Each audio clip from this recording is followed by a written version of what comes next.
नमस्ते दोस्तों, मैं कविता गुप्ता नवरात्रि के छठे दिन पीएमसी हिंदी के माध्यम से आप सबका एक बार फिर हार्दिक अभिनंदन करती हूँ, स्वागत करती हूँ हमारे इस नवरात्रि स्पेशल प्रोग्राम में।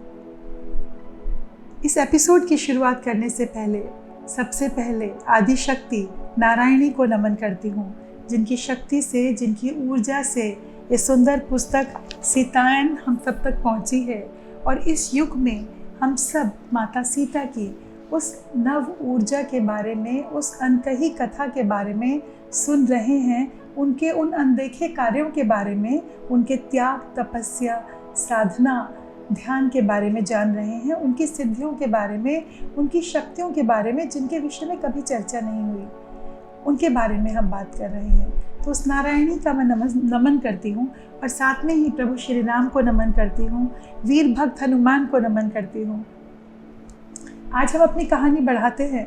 कल के पिछले एपिसोड में हमने जाना था किस प्रकार नारायणी अर्थात सीता माँ को जब वो रावण का विनाशकारी कृत्य देखती हैं, किस प्रकार उसने विध्वंस मचाया है, किस तरह की नृशंसता, घृणापूर्वक कार्य उसने किए हैं, ये देखकर उनका हृदय बहुत ज़्यादा द्रवित हो जाता है और उन्हें लगता है शायद मुझे वापस अपने वैकुंठ लोक वापस लौट जाना चाहिए। पर उनके हृदय में एक और बात भी आती है, ये कौन सी घृणा, ये कौन सा ऐसा विचार, कौन सा क्रोध या कौन सी दबी हुई बीज है जिन्होंने रावण को ऐसा बना दिया।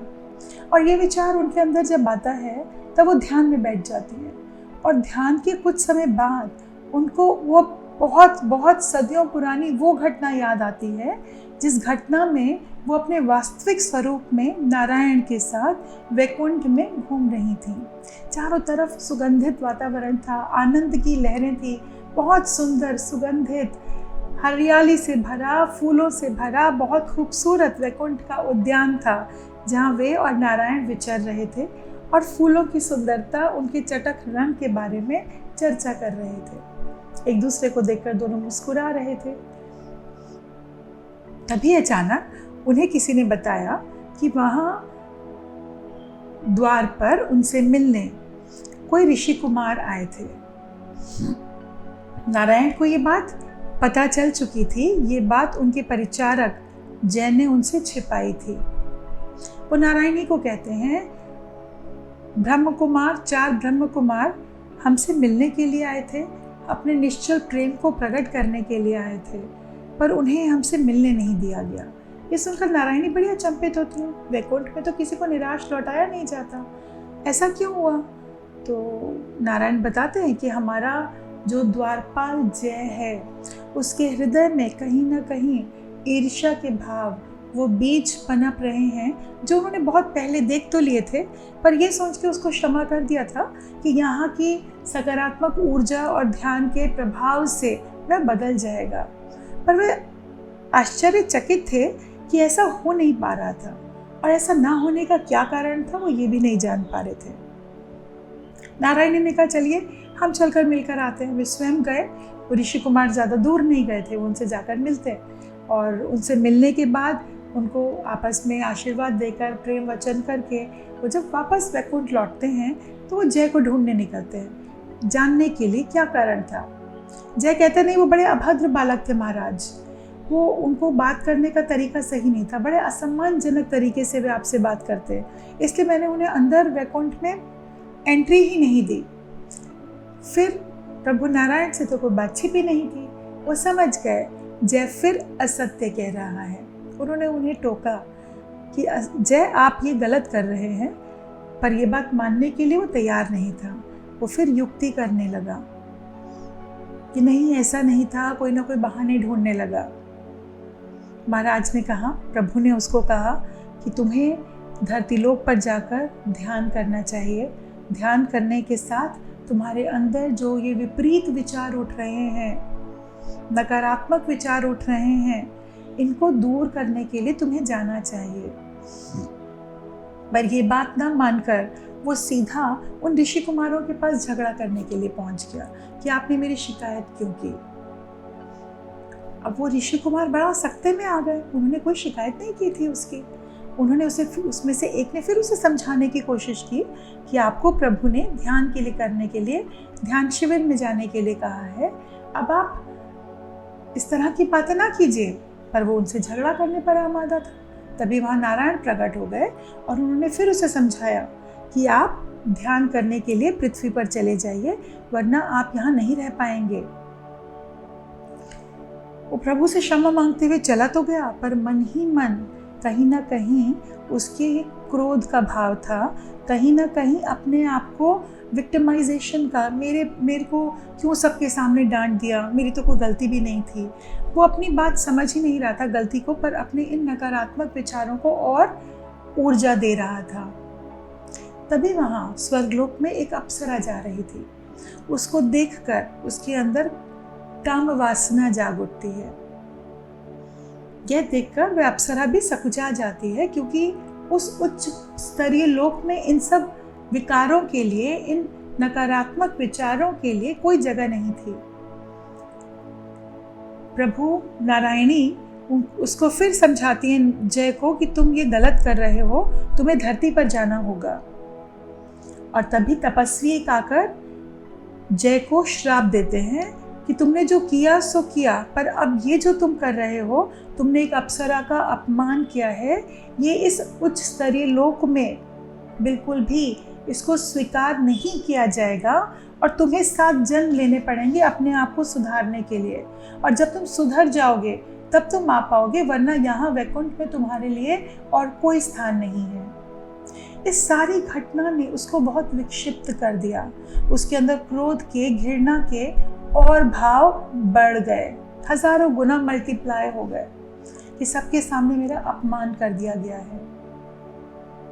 वो क्षमा मांगने की कोशिश करता है भगवान से, और भगवान भी कहते हैं ऋषि का श्राप वापस नहीं लिया जा सकता, पर हाँ, क्योंकि तुम हमारे भक्त रहे हो इसलिए हम तुम्हारे लिए इतना कर सकते हैं कि 7 की जगह तुमको 3 जन्म में यदि तुम सुधर गए तो मैं स्वयं तुम्हें लेने के लिए आऊँगा और तुम्हें वैकुंठ दोबारा दाखिला मिल जाएगा। और ऐसा कह करके धरती पर वो आ जाता है। और ये रावण और कोई नहीं, अपने पहले जन्म में हिरण्यकश्यप के रूप में धरती पर आता है, जो अपने ही पुत्र प्रहलाद को नारायण का नाम लेने के अपराध पर उसकी हत्या करने का प्रयास बार बार करता है। पर प्रभु स्वयं आकर उसको नरसिंह अवतार में उसका वध करते हैं और अपने भक्त प्रहलाद की रक्षा करते हैं। तो ये क्रोध के जो भाव थे वो कहीं कम नहीं और भी अधिक बढ़ते जा रहे थे। दूसरे जन्म में जय ने रावण के रूप में धरती पर जन्म लिया और यहाँ वह इन्हीं भावों के साथ, इन्हीं विचारों के साथ जो हजारों गुना मल्टीप्लाई हो चुके थे, क्योंकि उसने ध्यान नहीं किया, अपने आप को सुधारने का, बदलने का कोई प्रयत्न भी नहीं किया। इस सारी स्मृति के साथ माता को जय का ये भी बोला हुआ याद आया, जब वो माता के आगे बड़ी दयनीय स्थिति में हाथ जोड़कर कह रहा था, माता केवल आप ही मुझे बचा सकते हैं, मुझे बचा लीजिए। और माँ नारायणी उसको कहती हैं कि यदि आपने नारायण की चेतावनी पर ध्यान नहीं दिया और ध्यान नहीं किया, जिसको करने में आप सक्षम हैं, आप हर तरीके से शक्तिशाली और सक्षम हैं जय, और आप चाहें तो इस ध्यान के माध्यम से अपने आप को फिर वापस सुधार सकते हैं। पर यदि आपने ऐसा नहीं किया तो नारायण और मुझे स्वयं आना होगा आपकी मुक्ति के लिए, और फिर बहुत भयंकर युद्ध होगा जिससे आपको कोई बचा नहीं सकेगा। और तब ये सब याद आते के साथ ही नारायणी को ये भी याद आ जाता है, माता सीता को ये भी याद आ जाता है कि कैसे उस समय भक्त प्रहलाद बहुत सुंदर वाद्य यंत्र के साथ प्रभु नारायण के मीठे गीत गाया करता था। एक बार जय ने भी उस गीत को गाया था। उस गीत के बोल जैसे ही माता के जहन में आते हैं, वो गीत सुंदर वातावरण में चारों ओर उसके मधुर संगीत के स्वर गूंजने लगते हैं। और जैसे ही वो स्वर वातावरण में गूंजते हैं, रावण के कानों में भी वो शब्द सुनाई पड़ने लगते हैं, और उसी क्षण माता को उसके मस्तिष्क में जाकर ये बात कहने का मौका मिल जाता है कि जय, पहचानो अपने आप को, कौन हो तुम भूल गए हो अपने वास्तविक स्वरूप को। याद है ना, तुमने भी प्रभु नारायण के इस गीत को कभी गुनगुनाया था। ये जैसे ही रावण के मन में ये विचार कुछ क्षण के लिए ही आता है, वे फिर कहने लगता है, माता आपने मुझे क्यों त्याग दिया। सीता कहती हैं, हमने तुम्हारा कभी त्याग नहीं किया था जय, तुमने ही अपने अहंकार, अपने क्रोध और घृणा की वजह से वैकुंठ से, तुम्हें इस वजह से ही तुमको निकाला गया था। अब भी समय है, तुम चाहो तो बदल सकते हो। पर इसके साथ ही रावण जो नीचे लोगों की तरफ गिरना शुरू हो गया था, वो कहीं ना कहीं विलुप्त हो गया। माता उसको ये भी याद दिलाती हैं कि तुम्हारे कर्मों के वजह से ही, उनके कारण से ही तुम यहाँ तक पहुँचे हो। अब भी तुम चाहो तो स्वयं को बदल सकते हो, और अब नारायण स्वयं आ रहे हैं तुम्हारी मुक्ति के लिए, और शीघ्र ही तुम्हारी मुक्ति हो जाएगी। अब भी तुम चाहो तो स्वयं को बदल कर, पश्चाताप करके, फिर से ध्यान करके, महादेव को याद करके, उनकी ऊर्जा के साथ जुड़कर उनके मार्गदर्शन में सुधर सकते हो। माता सीता स्वयं को नारायणी के रूप में देख रही थीं, और उस अलौकिक परिदृश्य के लुप्त होते के साथ ही उन्हें चारों ओर से वातावरण में बहुत सुंदर मधुर आवाज़ सुनाई देने लगी, जय श्री नारायणी, जय श्री नारायणी। और उन्होंने देखा उस अलौकिक प्रकाश से चारों ओर से अनेकों हजारों साध्वियाँ उनकी ओर चलती हुई आ रही हैं। उनमें ऋषि स्त्रियाँ, गार्गी भी थीं, मैत्री भी थीं, जिनको उन्होंने बचपन में देखा था।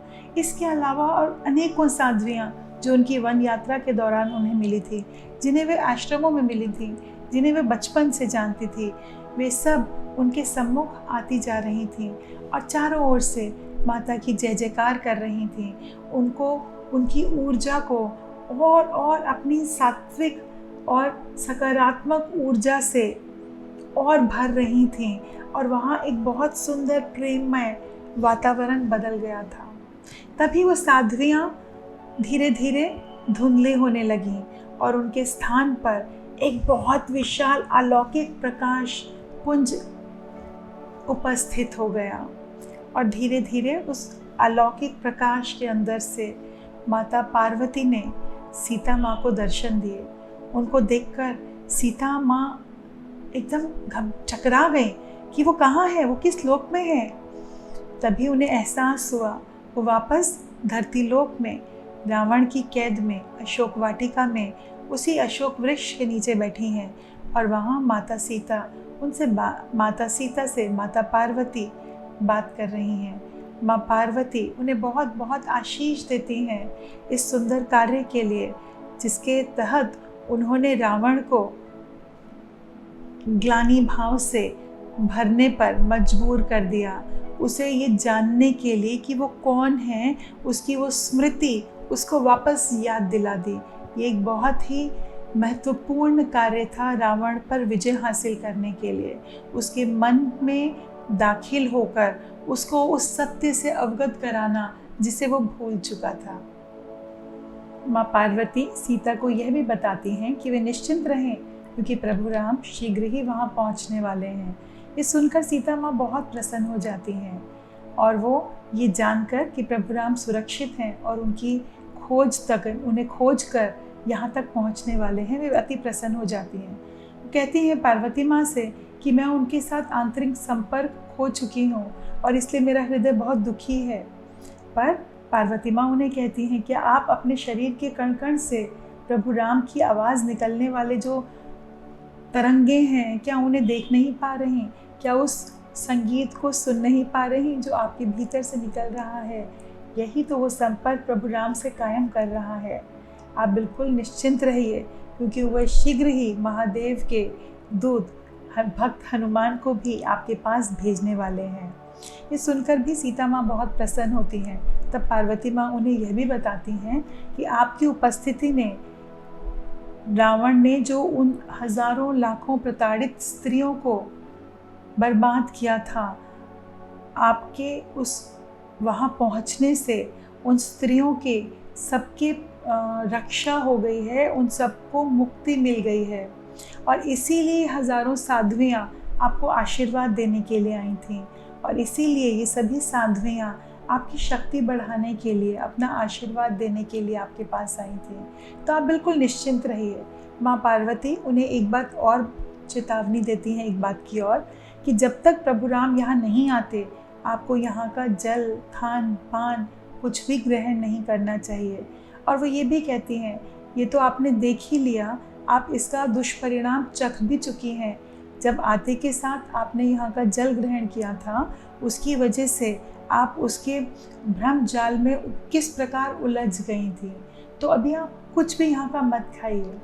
तो ये बात मित्रों मुझे बहुत अच्छी लगी कि किस प्रकार हमारे खान पान में, हमारे खाने, यहाँ तक कि जल में भी कितनी ऊर्जा निहित है। हम जो खाते हैं, हम जो पीते हैं, अगर उसमें नेगेटिव इमोशंस हैं, नेगेटिव ऊर्जा है, तो वो हमारे विचारों को कितना प्रभावित कर सकता है।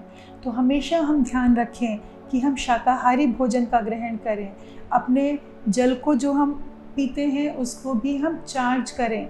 अपने जो भी जल का आपका भंडार है, ऊपर ओवरहेड टैंक है, मटका है, जहाँ भी हो, उसको प्योरीफाई करने के लिए सिर्फ आरओ ट्रीटमेंट करने की आवश्यकता नहीं है। आप चाहें तो वहाँ छोटा पिरामिड लगा सकते हैं, मरकाबा लगा सकते हैं। अदरवाइज़ अपनी इंटेंशन से सिर्फ उस पानी को, खाने को ग्रहण करते हुए एक प्रार्थना के साथ कि प्रभु ये जो जल मैं ग्रहण कर रही हूँ ये मुझे शुद्धि प्रदान करे, मेरे विचारों को, मेरे शरीर को रिष्ट पुष्ट करे और उनमें सकारात्मकता भरे। सिर्फ शरीर की पुष्टि नहीं, मेरे मानसिक और आत्मिक उन्नति के लिए भी वो सहायक हो। इस विचार के साथ, इस इंटेंशन के साथ, इस प्रार्थना के साथ, धन्यवाद के साथ हम हमेशा अपना भोजन ग्रहण करें, और जो जल हम पीते हैं उस जल को भी धन्यवाद करते हुए पिएं, क्योंकि इन सब की ऊर्जा हमारे ऊपर बहुत प्रभाव डालती है। ये पार्वती माँ का संदेश है जो उन्होंने माता सीता को दिया। इसके साथ ही पार्वती माँ उन्हें कहती है, आप बिल्कुल विचलित मत होना सीता, मैं बिल्कुल आपके ही आसपास हूँ। और ये कहकर वो जिस वृक्ष पे सीता माँ जिस वृक्ष के नीचे बैठी थी, उसी वृक्ष के ऊपर एक छोटी सी सफ़ेद चिड़िया के रूप में जाकर बैठ जाती हैं। ये देख के सीता माँ मुस्कुराती हैं और माँ पार्वती की उनके साथ रहने के एहसास से स्वयं को एक नई ऊर्जा से भरा हुआ पाती हैं, और उन्हें समझ में आ जाता है कि अब उन्हें घबराने की कोई बात नहीं, क्योंकि प्रभु राम ने उनका पता पा लिया है और वे शीघ्र ही वहाँ आने वाले हैं। और तब माँ पार्वती कहती हैं, अब मेरे जाने का समय आ गया, अब आप आराम से रहिए, बिना किसी भय के, बिना किसी परेशानी के। और जब माँ सीता अपनी आंखें खोलती हैं तो वो जो राक्षस सेविका, उनकी परिचारिका थी, वो आकर उनको जल देती है, कुछ खाने के लिए देती है। बोलते हैं, रावण रोज़ आपसे मिलने के लिए आता था, पर आप तो बिल्कुल बेहोश होकर पड़ी थी। माँ सीता पूछते, कितने दिन हो गए मुझे यहाँ ऐसे मूर्छावस्था में? तो वो राक्षसी बताती है, हफ्तों बीत चुके हैं, आप हफ्तों से इसी अवस्था में हैं। ये जानकर कि रावण रोज आता था और ये समझकर कि वो सबको, उसने कहा, ये सदमे से बेहोश हो गई हैं, और वो सब जो राक्षसी सेविकाएं थीं वो भी चिंतित थी, बिना खाए पिए ये किस प्रकार जीवित रह पाएंगी। उन्हें बहुत ज़ोर देकर कहती हैं, आप कुछ खा लीजिए, पर माता सीता कहती हैं, जब तक श्री राम नहीं आएंगे मैं यहाँ के किसी भी खान पान को हाथ भी नहीं लगाऊंगी। त्रिजाता नाम की वो आसुरिक सुरक्षा कर्मी उनको यह भी कहती है कि आपके चारों तरफ अवश्य कोई सुरक्षा कवच है, जिसकी वजह से आपके साथ कोई भी संपर्क नहीं कर सकता, केवल मैं कर सकती हूँ, और आपका कोई आपसे बात भी नहीं कर पा रहा। हम सब ने आपको बहुत, और लोगों ने बहुत चेष्टा की, पर कोई आपसे संपर्क नहीं स्थापित कर सकता था। तभी वहाँ रावण भी आ जाता है, और रावण अट्टहास करते हुए, व्यंग करते हुए सीता को कहता है, क्या तुम भूखी मरना चाहती हो? भूखी प्यासी रह करके, पर मर भी जाओ, तुम्हें मरना ही है तो मैं एक बार में ही तलवार से तुम्हारा सर काट देता हूँ। और वो जैसे ही मयान से अपनी तलवार उन्हें डराने के लिए निकालता है, वो देखता है उसका एक सुरक्षा कवच है चारों तरफ, और वह उन तक सामने पहुँच भी नहीं सकता। और सीता माँ उनको कहती है, रावण तुम भूल रहे हो, मैं यहाँ तुम्हारी बंदी नहीं हूँ, और तुम मेरा कोई भी नुकसान नहीं पहुँचा सकते। मैं यहाँ तुम्हारी मुक्ति के लिए आई हूँ, और तुम इस वास्तविक ये जो घटना घट रही है इसको तुम नहीं जान पा रहे, तुम नहीं समझ पा रहे। बंदी मैं नहीं, बंदी तुम हो अपने कर्मों की वजह से। और यहाँ तुम्हारी मुक्ति के लिए प्रभु श्री राम आने वाले हैं और मैं उन्हीं की मदद करने के लिए आई हूँ। ये सुनकर रावण ज़ोर ज़ोर से हंसने लगता है, बोलता है मेरी मुक्ति के लिए पहले तुम अपनी आज़ादी की चिंता करो। पर वो ऐसा कहता हुआ कहीं ना कहीं मन ही मन विक्षिप्त भी हो रहा था, क्योंकि वो ये सोचकर बहुत हैरान था किस प्रकार ये एक साधारण सी स्त्री मेरे किसी भी प्रकार के आतंक से घबरा नहीं रही, किस प्रकार भूखी प्यासी इतने हफ्तों से रहकर भी इसकी शक्ति बरकरार है। ये वो कौन सी शक्ति है जिसने इसको पूरा सुरक्षित रखा हुआ है। वो मानता था कि उसके जैसा संयमी, उसके जैसा तपस्वी इस पूरे त्रिलोक में कोई नहीं। फिर ये साधारण सी दिखने वाली स्त्री, इसके अंदर इतना बल कहाँ से आ गया? ये सोचकर रावण बहुत हैरान और परेशान भी था। किस प्रकार इसको मैं नष्ट करूं, किस प्रकार इसकी इच्छा शक्ति को मैं तोड़ सकूं, रावण ये प्लानिंग बना रहा था। और माता सीता ये सोच रही थी किस प्रकार इसके भीतर सत्ता की प्यास के लिए जो ये पागल है, ये जो काम वासना, घृणा, लालच, लोभ से ये जो इसके अंदर इसकी बुद्धि विकृत हो गई है, कैसे आत्मग्लानि के भाव इसके अंदर भरूं ताकि ये पश्चाताप के आंसू रोए और बदल सके। क्योंकि वे तो जानती थी दरअसल वो है कौन। रावण के जाने के बाद माता ये सोचकर बहुत परेशान और दुखी हो रही थी कि ये वक्त, ये वर्तमान का जो युग जिसमें वो जी रही हैं, ये वो कौन सा समय है, रावण किसका प्रतीक है। माना रावण से पहले भी काल के इस चक्र में कुछ ऐसे व्यक्ति भी हुए जिन्होंने नारियों के साथ उत्पीड़न किया, उनको कष्ट पहुंचाया, पर रावण ने सभी सीमाओं को पार कर दिया था। और वो भविष्य का वह पन्ना भी देख पा रही थी जब आने वाले समय में, आने वाली सदियों में ऐसा समय भी आएगा जब इन ऋषि स्त्रियों का, साध्वियों का, जो वो उच्च कोटि की विदुषियाँ थीं, उनका कोई स्थान नहीं रहेगा, उनको याद भी नहीं किया जाएगा। उनको सिर्फ ऋषि महर्षियों की पत्नी के रूप में ही याद किया जाएगा। एक ऐसा समय भी आएगा जब अजन्मी बच्चियों को मार दिया जाएगा।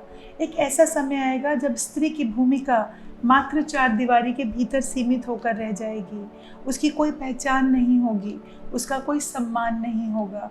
और यह सब सोचकर भविष्य के उस आने वाले समय को, उस काल को देखते हुए माता का हृदय बहुत खिन्न हो रहा था। तभी उन्हें एक कोमल स्वर सुनाई दिया और वह स्वर था ब्रह्म ऋषि देवहूति का।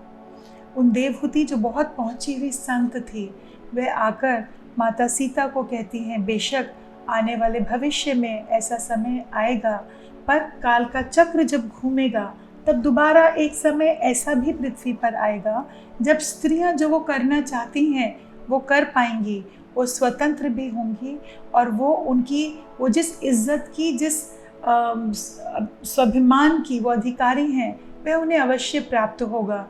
और सीता, तुम्हारा ये जन्म केवल रावण को मुक्त करने के लिए नहीं, बल्कि भविष्य के उन बीजों को बोना भी है जिसमें नारी वह स्वतंत्र जीवन जी सकेगी, वापस उस शिक्षा को ग्रहण कर सकेगी, अपनी वो पहचान बना सकेगी। ये सब आपका इस जन्म का उद्देश्य है, धरती पर आपके आने का ये कारण है, नारी के उस स्वाभिमान को वापस लाने का।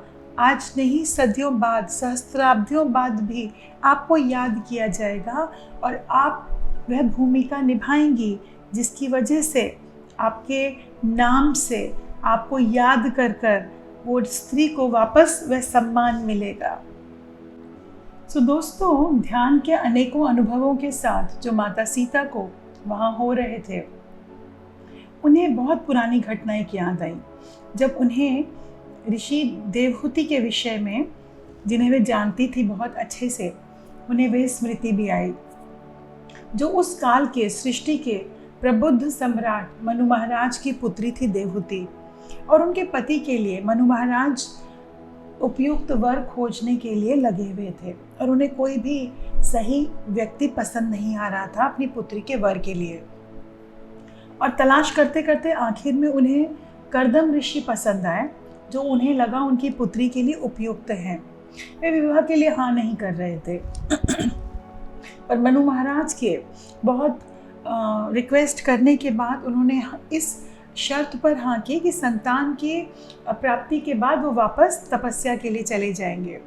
इस प्रकार देवहूति को 9 कन्याओं की प्राप्ति हुई और आखिर में एक पुत्र की प्राप्ति हुई, कपिल महाराज, जो नारायण के ही अवतार थे।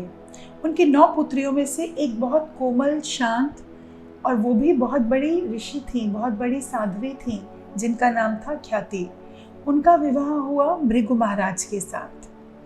भृगु महाराज और ख्याति नारायण और नारायणी का आशीर्वाद लेने के लिए वैकुंठ लोक गए और वहाँ वैकुंठ लोक में नारायणी को देखकर उनकी पत्नी ख्याति के मन में उन्हें पुत्री के रूप में प्राप्त करने की इच्छा जागृत हुई, पर विनम्र स्वभाव की वजह से वो ऐसा कह नहीं पाई।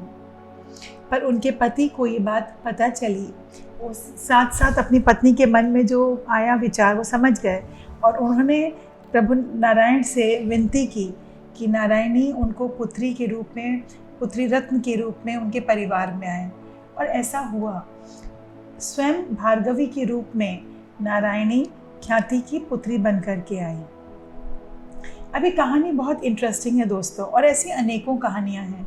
ये कहानी मैं अवश्य आपको सुनाऊंगी, पर इसके आगे की मैं चाहती हूँ ये सभी कहानियाँ आप स्वयं पढ़ें इस पुस्तक सीतायन में, जो बहुत दिल से लिखी गई है। डैना मैरियम जी US बेस्ड ऑथर हैं, जिन्होंने चैनलिंग के माध्यम से ये किताब लिखी है, जो स्वयं प्रभु श्री राम और माता सीता की अनन्य भक्त हैं। 50 वर्षों से ध्यान करती हैं, क्रिया योग की अभ्यासी हैं। सो उनको एक बार अपने हृदय से आभार व्यक्त करते हुए मैं इस कहानी, जो मैं यहाँ ये भी कहना चाहूँगी, ये वो कहानियाँ हैं जो हमने कभी बचपन में नहीं पढ़ी। सो मुझे बहुत प्रसन्नता हो रही है आप सबके साथ इन सब अनकही कहानियों को प्रस्तुत करते हुए। मैं खुद को भी बहुत सौभाग्यशाली महसूस कर रही हूँ, क्योंकि जब मैं इनफैक्ट अपनी मम्मी, अपनी और कुछ रिलेटिव्स, इवन सीनियर लेडीज़, मेरी बुआ जी हैं, मैं उनसे भी बात कर रही थी, चाची जी हैं, उनमें से किसी को भी इन सब कहानियों के विषय में नहीं पता था। तो मैं बहुत ज़्यादा अचंभित थी कि हमारे ही इतिहास में, हमारे ही भारत की, हमारी नारियों की गौरव गाथाओं के विषय में हम कोई नहीं जानता। हम सब तक ये पहुंचाने के लिए डैना मैरियम जी का कोटि कोटि नमन है, PSSM का नमन है, अपने गुरु पत्री जी का मैं नमन करती हूँ, महाअवतार बाबा जी को नमन करती हूँ, आदि शक्ति नारायणी को नमन करती हूँ, जो इस काल के बदलते हुए युग में उस वापस माता सीता की ऊर्जा के माध्यम से हम सब नारियों का गौरव और मान बढ़ा रही हैं, जो काल के साथ कहीं ना कहीं धूमिल हो गया था। सो यहाँ दोस्तों ख्याति और भृगु महाराज उनकी पुत्री के रूप में भार्गवी आती हैं। और यहाँ क्या होता है, एक बार भृगु महाराज की और एक पत्नी है जिनका नाम है उसाना। उसाना असुरों के जो गुरु थे उनकी पुत्री थी, और उन्होंने एक बार उनके पास कुछ असुर भागकर आए और कहा कि हम आपकी शरण चाहते हैं, आप हमारे प्राणों की रक्षा कीजिए, क्योंकि कुछ देवता हमारे पीछे पड़े हैं। और उन्होंने उन्हें बचाने का वचन दे दिया।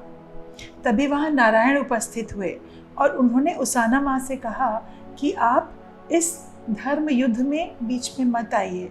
असुरों ने बहुतों की जान ली है और धरती पर बहुत नुकसान पहुँचाया है, देवताओं को उनका कार्य पूरा कर लेने दीजिए। बट उसाना माँ ने कहा, मैं इन्हें वचन दे चुकी हूँ और अपने वचन से पीछे मैं कैसे हटूँ। नारायणी आकर उन्हें समझाती हैं कि वचन जो आपने दिया वह उसकी एक अपनी मर्यादा है, पर धर्म के मार्ग में बाधा डालने में, धर्म में संकट डालने से आप स्वयं को दूसरे कर्म जाल में बाधित कर रही हैं। यह भी आपके लिए उपयुक्त ना होगा, आप बीच में से हट जाइए। अब कोई भी मार्ग न देखकर उस आना ने नारायण से कहा कि बेहतर होगा, मैं धर्म के मार्ग में भी बाधा नहीं डालना चाहती और अपने वचन से भी मुख नहीं मोड़ना चाहती, तो बेहतर होगा यदि आप मेरे इस आत्मा को आप मुझे मोक्ष दे दें। और प्रभु उनकी इच्छा पूरी करते हुए उनके प्राणों को स्वर्ग तक ले जाते हैं, उन्हें मुक्ति दे देते हैं। तभी ऋषि भृगु का वहाँ आना होता है और अपनी पत्नी के मृत शरीर को देखकर वे गुस्से से आग बबूला हो जाते हैं और श्राप देते हैं, जिसकी वजह से भी मेरी पत्नी के प्राण गए हैं, वह भी अपनी पत्नी के वियोग में तड़पेगा, उसका भी अपनी पत्नी से वियोग हो जाएगा। उनका ये कहते के साथ ख्याति माँ दौड़ कर आती हैं और विलाप करने लगती हैं, आपने ये किस प्रकार का श्राप दे दिया? आपने स्वयं अपनी ही पुत्री नारायणी को, जो भार्गवी के रूप में हमारे घर में है, उसे आपने ये श्राप दिया है, क्योंकि ये आपने श्राप नारायण को दिया है। पूरी घटना जानने के पश्चात भृगु महाराज बहुत शोक करते हैं और चाहते हैं कि वो वापस इस श्राप को वापस ले लें, किंतु ऋषि के मुख से निकला हुआ श्राप वापस नहीं हो सकता था। ये शक्ति थी वाक की, ये शक्ति थी शब्दों की। दोस्तों, उस काल में, अब आने वाले समय में जिस काल चक्र में हम घूम रहे हैं, वापस कलयुग से द्वापर की ओर, उस ऊर्जा की तरफ, जब आध्यात्मिकता का दौर फिर आने वाला है, फिर उस सुनहरे युग का हम आवाहन कर रहे हैं। समय के साथ साथ आध्यात्मिकता का हनन हो रहा था, पर शब्दों की शक्ति तब भी बरकरार थी और ऋषि भृगु के शब्द वापस नहीं लिए जा सकते थे, जिसको नारायण ने सहर्ष स्वीकार किया और नारायणी को अपने साथ लेकर वो वैकुंठ लौट गए। अपने मानस पर उभरती इन स्मृतियों के साथ माता एकांत में स्वयं से प्रश्न कर रही थीं, क्या यही कारण है उनका और श्री राम के बिछड़ने का? और ये प्रश्न उन्होंने ऋषि देवहूति से भी किया। देवहूति ने कहा, आप उस विषय में चिंता न करें सीता, वह आने वाले भविष्य का समय में ऐसा होगा, पर अभी ये जो युद्ध काल आपके सामने एक महान युद्ध है, वह आपका और श्री राम का उद्देश्य है इस जन्म का, जिसके पीछे रावण को मुक्ति प्रदान करना है। इसके साथ ही देवहूति उनको अपने दिव्य अलौकिक रूप के साथ अयोध्या ले जाती हैं, सरयू नदी के किनारे, जहाँ हजारों स्त्रियाँ सरयू नदी में स्नान कर रही हैं। सुबह भोर ब्रह्म मुहूर्त में, जब सूरज भी नहीं निकला, आसमान में लालिमा छाई हुई है, चारों ओर पक्षी कलरव कर रहे हैं। ऐसे में पूरी भक्ति श्रद्धा के साथ हजारों स्त्रियाँ सरयू नदी के तट पर जय माँ सीता, जय माँ सीता, जय माँ सीता की पुकार के साथ उनकी सुरक्षा की, उनकी रक्षा की, उनकी शीघ्र वापसी की प्रार्थना कर रही थी। यह देखकर माता सीता बहुत भाव विह्वल हो जाती हैं और उन सभी स्त्रियों का अपने हृदय से आभार करती हैं। ऋषि देवहूति उन्हें बताती हैं कि इन सब स्त्रियों की श्रद्धा और भक्ति का ही यह प्रभाव है, जिसने उनके चारों ओर इतना सुदृढ़ रक्षा कवच तैयार कर दिया है, जिसे रावण भी भेद नहीं सकता। ऋषि देवहूति सीता को ये भी बताती हैं कि सीता, आपका कार्य केवल इस वर्तमान युग में केवल रावण की मुक्ति का ही नहीं है, इसके अतिरिक्त आपका कार्य इन हजारों स्त्रियों नारियों के भविष्य को सशक्त बनाना भी है। ऋषि देवहूति उन्हें यह भी कहती हैं कि सबसे पहले सरयू में मात्र एक स्त्री आती थी, उसके बाद दर्जनों औरतों ने आना शुरू किया और धीरे धीरे ये संख्या हजारों में बदल गई। सीता माता कहती हैं, मैंने अयोध्या से आती हुई इस प्रेम की लहरों को महसूस किया था, पर मुझे लगता था ये प्रेम प्रभु श्री राम के लिए है। मैं तो दूसरे प्रदेश से आई हुई, बाहर की थी, तो पर ये देखकर इतना प्रगाढ़ प्रेम, श्रद्धा, भक्ति इन सब स्त्रियों की मेरे प्रति देखकर मेरा हृदय बहुत बहुत आनंदित हो उठा है। और वो अपने अपने बहुत खुशी और बहुत स्वयं को सशक्त महसूस करती हैं, क्योंकि जो सुरक्षा कवच इन स्त्रियों ने उनके लिए बनाया था वो समझ चुकी थी यह उनकी विजय घोष के लिए पर्याप्त है। ऋषि देवहूति जाने से पहले सीता माँ को ये भी बताती हैं कि यदि प्रभु श्री राम तो आ ही रहे हैं रावण की मुक्ति के लिए, पर आपको भी इस आंतरिक युद्ध के लिए तैयार रहना है। जो आप कर रही हैं उस कार्य को करते रहना है, रावण के मन में पहुंचकर उसको आत्मग्लानि के भाव से भरना, उसे अपनी गलतियों पर पश्चाताप करने पर मजबूर कर देना, उसे ये एहसास कराना कि वो जो उसने जो भी किया वो गलत है। जब वो इस सारे जान जाएगा अपने कर्मों को, तो वो अवश्य पश्चाताप करेगा। यह आंतरिक युद्ध, इसके लिए उसके मन में प्रवेश करने का कार्य आप करते रहना। ऐसा कहकर ऋषि देवहूति वहाँ से प्रस्थान कर जाती हैं और सीता माँ वापस अशोक वाटिका में स्वयं को ध्यान करता हुआ पाती हैं। तो चलिए दोस्तों, ध्यान की यात्रा पर चलें और अपने अंतर मन में स्वयं को उस दिव्य काल में उन सभी ऋषि स्त्रियों को, ऋषिकाओं को अपना कोटि कोटि नमन, अपने हृदय का आभार प्रकट करें। माता सीता के प्रति अपने हृदय से आभार प्रकट करते हुए उन सभी नारियों के प्रति जिनकी श्रद्धा, भक्ति, प्रेम ने माता सीता की रक्षा की, एक सुरक्षा कवच का काम किया।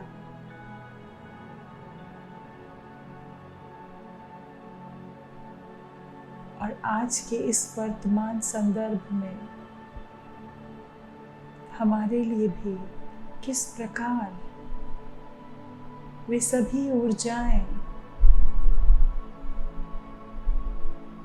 हमारी रक्षा कर रही हैं, हमारे सुरक्षित भविष्य को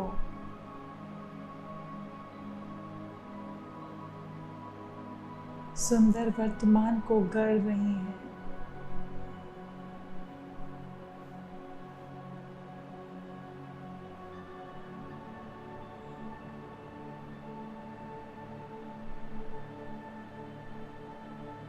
आज हम सब सुरक्षित हैं, शिक्षित हैं,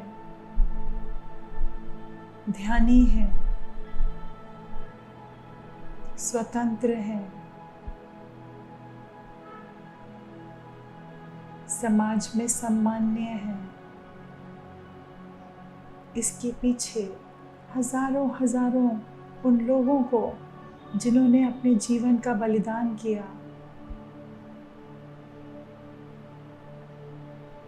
नारी को उसका सही स्थान दिलाने में मदद की, उन सभी के प्रति हम सब अपना आभार व्यक्त करें, कोटि कोटि नमन करें, आत्मवंदन करें।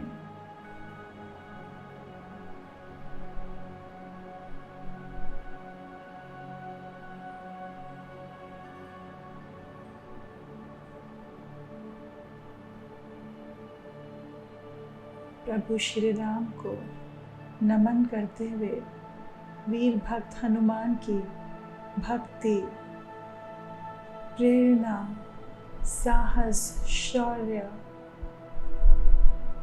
व सेवा को नमन करते हुए हम स्वयं भी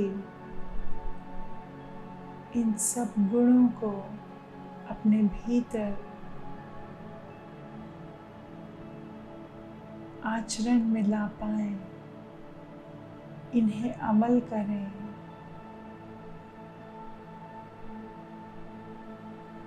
और स्वयं का भी उद्धार करें और औरों की भी मदद करें।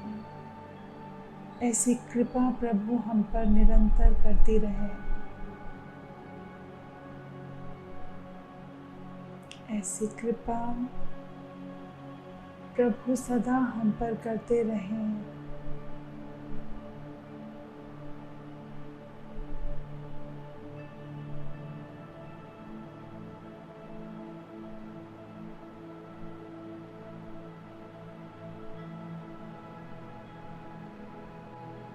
अपने इस मन को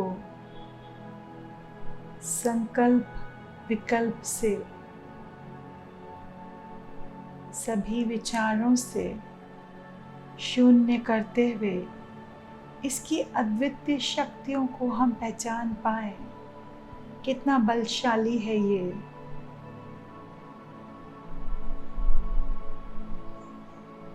जो केवल जागते हुए ही नहीं, सोते हुए भी दूर दूर तक चला जाता है। ये शरीर में इस प्रकार चमक रहा है जैसे आकाश में सूर्य। इतना शक्तिशाली। इस शक्तिशाली मेरे मन को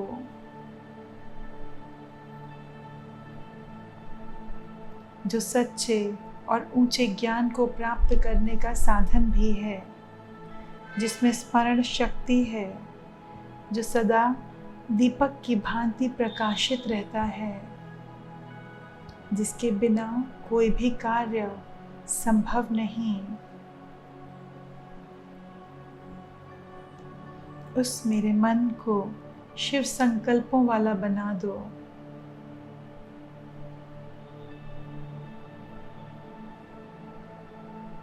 जैसे माला बिन धागे के बनाई नहीं जा सकती, ठीक वैसे ही मन की शक्ति के बिना कोई भी ज्ञान योगी, ध्यान योगी नहीं बन सकता। जितने भी बड़े महान ब्रह्म ऋषि, मुनि, संत आदिकाल से चले आ रहे हैं, सबके सामने यह चैलेंज आया है, आया था, आता रहेगा। अपने मन को अपने वश में करना, एकाग्र करना, सभी प्रकार की नकारात्मक ऊर्जाओं से मुक्त रखना। ध्यान के माध्यम से जो संभव है, केवल और केवल ध्यान ही वह ऊर्जा, वह शांति, परम सुख, परम आनंद हमें प्रदान कर सकता है।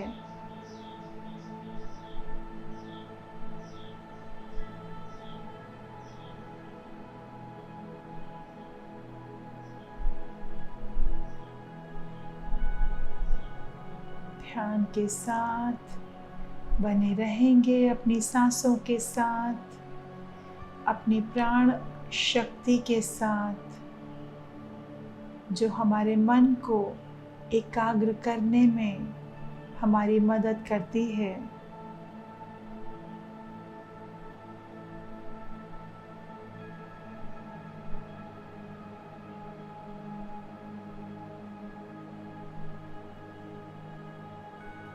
मेरा यह शक्तिशाली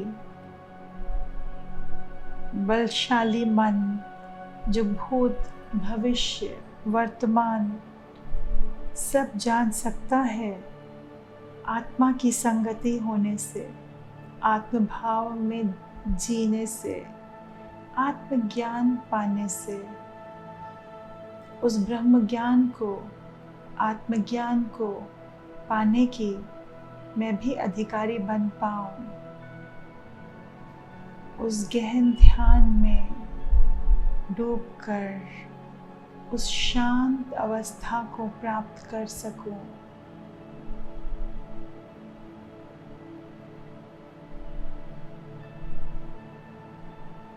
जहाँ प्रभु श्री राम व माता सीता के चरण कमलों में चिरकाल तक बैठकर मैं आनंद की अनुभूति कर सकूं। जय श्री राम, जय श्री राम।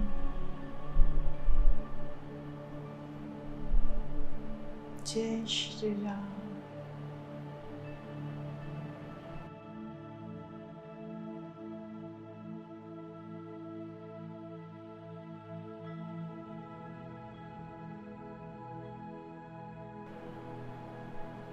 आखिरी 30 सेकेंड।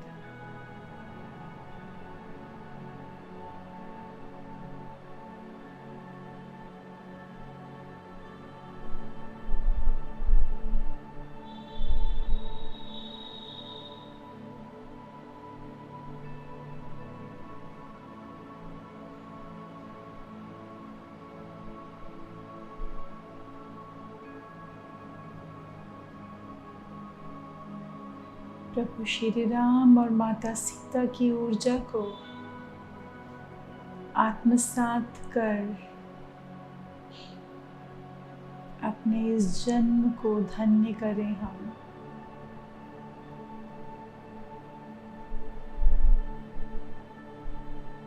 बारंबार धन्यवाद करते हुए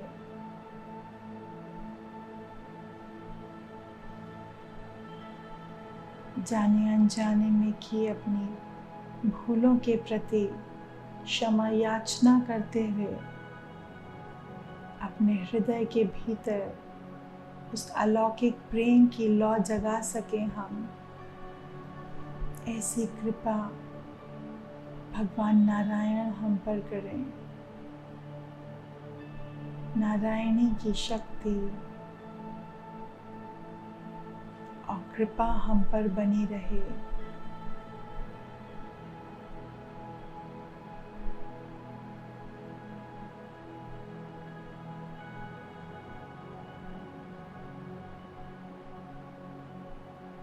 तीन, 2, 1 और 0। अपने दोनों हाथों की हथेलियों को रगड़ते हुए कोमलता से अपनी दोनों आँखों पर रख लीजिए।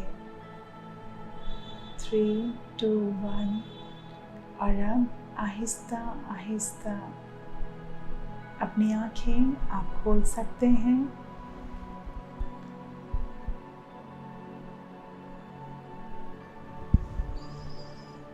बहुत बहुत धन्यवाद।